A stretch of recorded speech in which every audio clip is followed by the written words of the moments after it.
sa ating lagayan, pero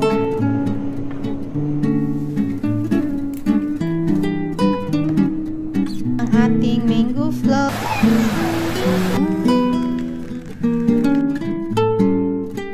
Hi guys! Gumagawa akong mango float. Kanina whole day akong naggawa ng pizza. Nakaligo pa ako guys.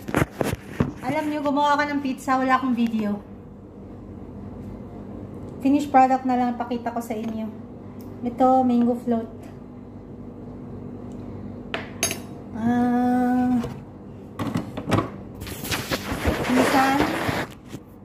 Minsan nakakatama ding mag-video. Kasi gusto mong madali yung trabaho ba? Okay naman yung aking pizza. Hindi nga lang masarap kasi talaga ang ano dito guys, ang cheese. Hindi masarap ang cheese dito. Maya pakita ko yung pizza ko. Hindi siya na ano na form. Hindi na form ang edges. Kasi akala ko ano lang siya, yung tamang ano lang, circle lang siya. Kailangan pa pala yan i-form ang edge. Next time, alam ko na. Ayan. Kasi marami tayong mangga guys. Murang-mura. Murang-mura ang ating mangga. Kaya, mango float tayo. Gumawa ako ng condense din guys. Kaninang umaga. Yung aking condense ay nagbuo-buo. Pero, in-strain ko siya. Naging okay naman yung aking condense. Ayan na ang ating mango float. Initial. Ayan pa ang ating ano, cream. Wala tayong whisk. So, wala tayong ano wala tayong hand mixer. Ito yung aking condense na ginawa, homemade. And then cream, nilagyan ko ng cream. Yan ang ating first layer ng mango. Marie pa lang ginamit ko guys kasi wala po tayong Graham biscuit dito. So, Marie ang ating gamit. Ay, umuulan guys. Nakalaba ako ng uniform ni Sanel. Mahirap lang dito. Hindi siya square. So, hindi siya talagang ano ba, yung nag-fit sa ating lagayan. Pero, okay lang yan. Carry lang yan guys. Basta makain. Pasok sa ating tiyan. Ay, kailangan pala, ano ulit? Ano ba? Basta pasok sa ating tiyan. Ay, okay lang yan. Madali lang itong gawin, kaya go tayo.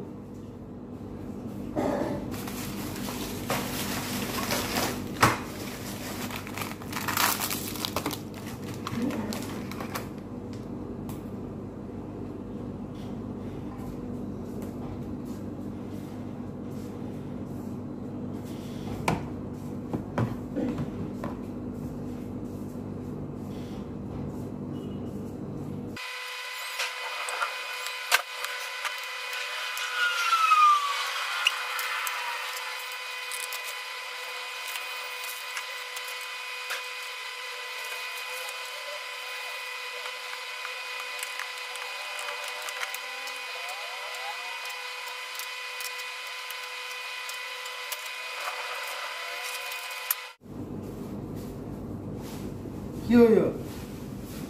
Huh?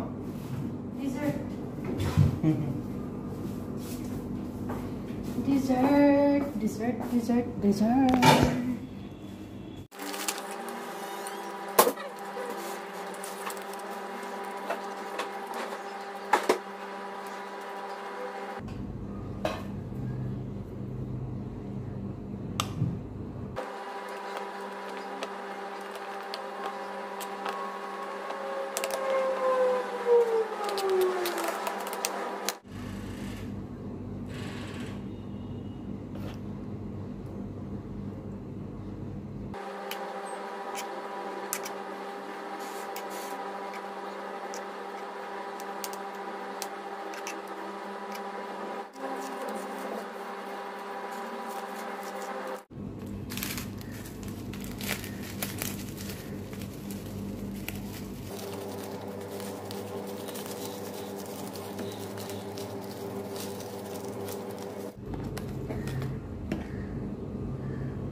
Ayan guys, ready na ang ating mango float.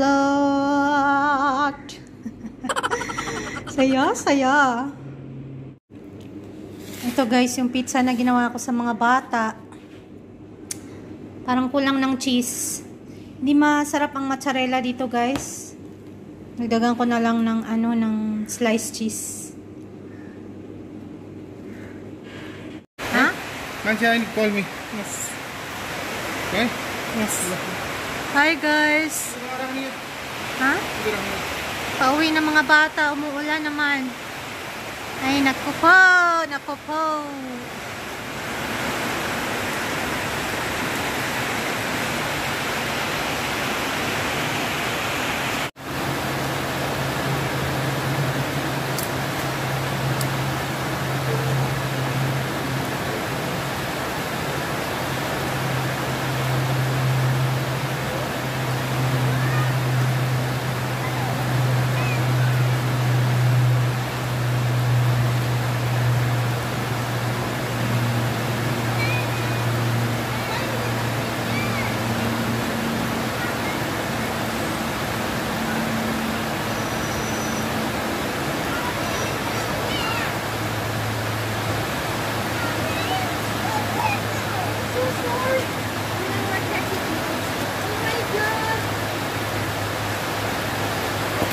Nabasa mga bata.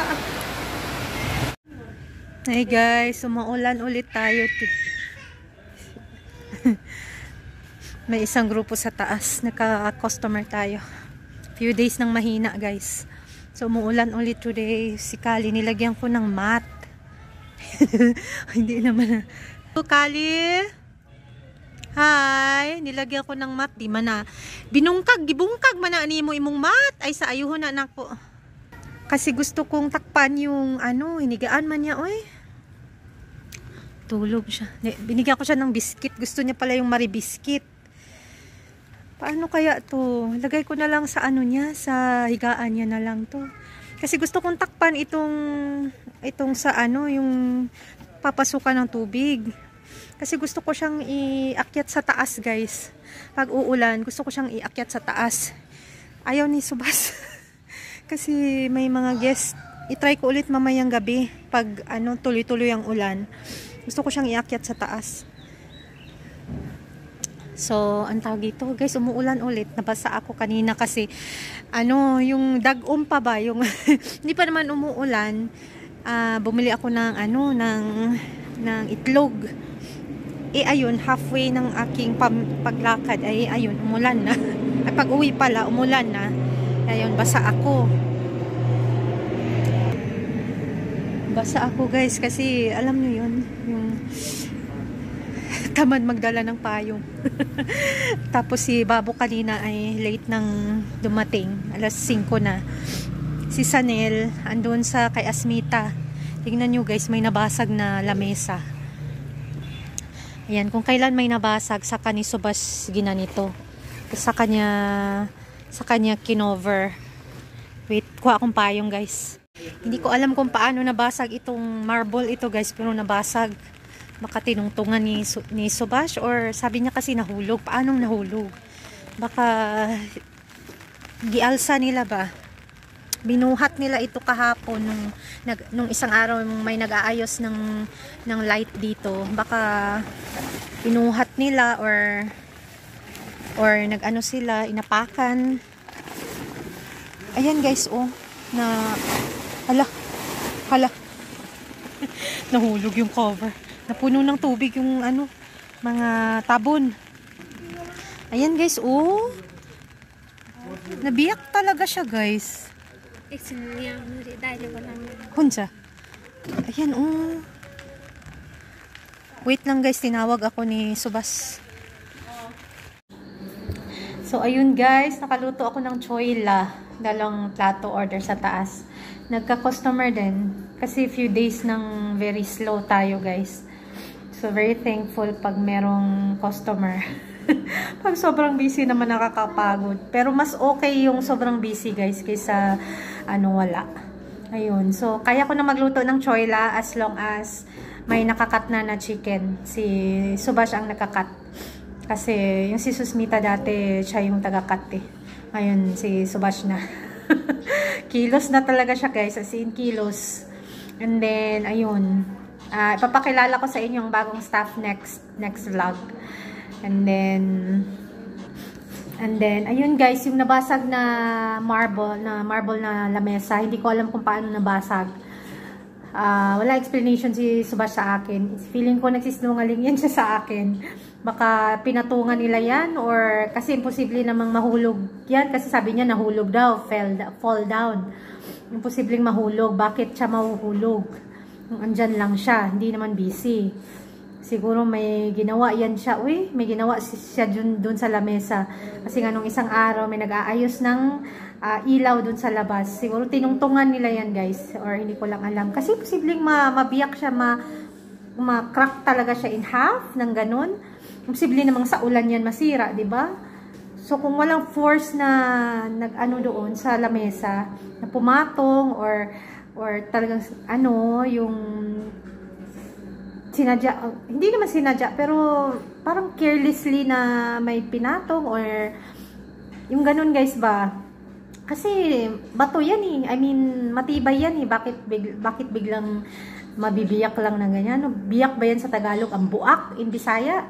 So, ayun guys. Takot yan siya kay Santos.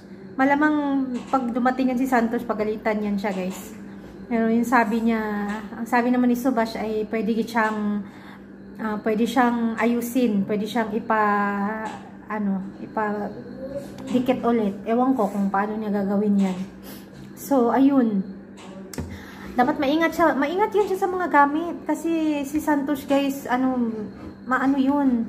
Lahat yun napapansin. Observant yun pag nauwi dito. Kung anong sira, kung anong mga kinakalikot nun dito sa paligid, kung anong mga ina-arrange, kung anong mga dapat i-improve. Yun, si Santos, ganun yun siya. Maalaga siya dito guys. Ito si Subash, iba. Ewan ko. Iba siya, ewan ko. Hindi siya ganun ka caring siya, pero hindi ganun ka-caring. Alam nyo yun? Ibang ugali ni Santos at ni Subash. But, at the same time, nagbago na po siya. Hindi na po siya ganun ka-immature. Ngayon, kumikilos na talaga siya. Hindi na siya gaya doon sa village dati na as in, talaga guys, walang gagawin yan siya. Ngayon, kilos na siya guys. Mature na siya. Medyo nag-mature na. So, sana tuloy-tuloy ang pag-mature kasi nga, sooner or later, mag-aasawa na yan siya guys. Hindi mo pwedeng habang buhay siyang bachelor. 31, 32 na yan siya. So, ayun. Nag-antay lang yan siguro ng tamang yung financial stability. Ewan ko kung kailan pa. So, ayun guys, ang ating vlog. Napahaba na naman tayo. Si Kali ay ayusin ko muna yung kanyang mat.